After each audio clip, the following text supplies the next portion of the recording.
Hi, Kathy. This is Rebecca with your assignment 2 critique. Congratulations on making some creepy images. I really like what you said about wanting to show horror without the overly sensory overload, gore and grossness. And I think that you did a good job here conveying that concept. So, excellent work. Let's talk about this first image. I really love this idea. It's kind of Alice in Wonderland-ish to me, maybe because of the "don't lose your head" part. Um, or her socks, or I don't know. I'm not sure exactly what it is, but it's a really neat image, and I like what you did with her little balloon head here. It was a great idea. Also, your incorporation of the text was nice. Um, I think it was perfect. I think that out of all three, that this one was the best use of the text. I think that these words could be a little closer together. I mean, yeah, like the line space between them could be a little bit tightened up, and then it could be more centered in this little frame here, and even a little more transparent or something. So it's like it's been stenciled onto the wall or something, um, like even a little lighter, not as dark black, just so that it becomes a little more subtle and not so contrasty in there. But that's just my opinion. Other than that, I think it's a really wonderful image and a great narrative there. The second image is really interesting and pretty creepy, pretty weird. Um, I don't think we need this text here at all. You're only required to have text in one of the images, so I think that this one would leave more to the imagination. Oops, sorry, would leave more to the imagination if it didn't include that text. I just I don't know, the font just doesn't seem right for the imagery, or maybe it's just the placement of it or something that it might look um,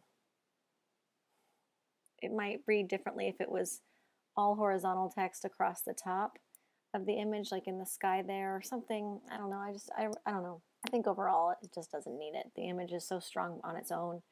The narrative is so neat, um, and I just, yeah. So great work with uh, this photo composite as well, and um, coming up with this neat idea. This is a great concept. This last image here is also some really cool photos composited. I love this model, and her weird stance is just so neat. It's so creepy on its own.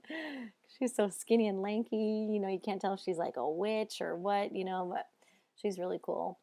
And this like murky, foggy lake that she's, paddling across is just, it's really mysterious. And um, the red through it just feels like an afterthought or something. I think that if it was more translucent and only in the water, I think that it would be more effective. The streak in the sky is a little odd to me. I'm not quite sure where you were going with that.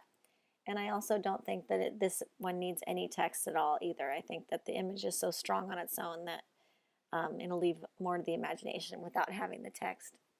So yeah, the opaque red paint on it is just a little confusing, and I think that you maybe were trying to make it seem like it was in the water or something. I'm not sure because you didn't really mention it in your description, but I think that if it was like kind of pooling in the water, that it, with a more transparent approach, that would make a little more sense and be even more eerie.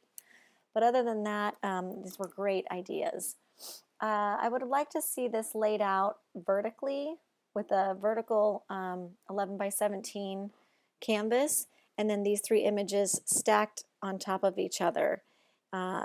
This kind of random layout with a little bit of space over here and a huge gap over here and stuff just seems kind of like not very well thought out, and it's not as clean as I would have liked to see it be presented. So that's like my main critique for this piece, is that these images, each of these images, you work so hard on them, so they deserve a nice clean layout for their final presentation.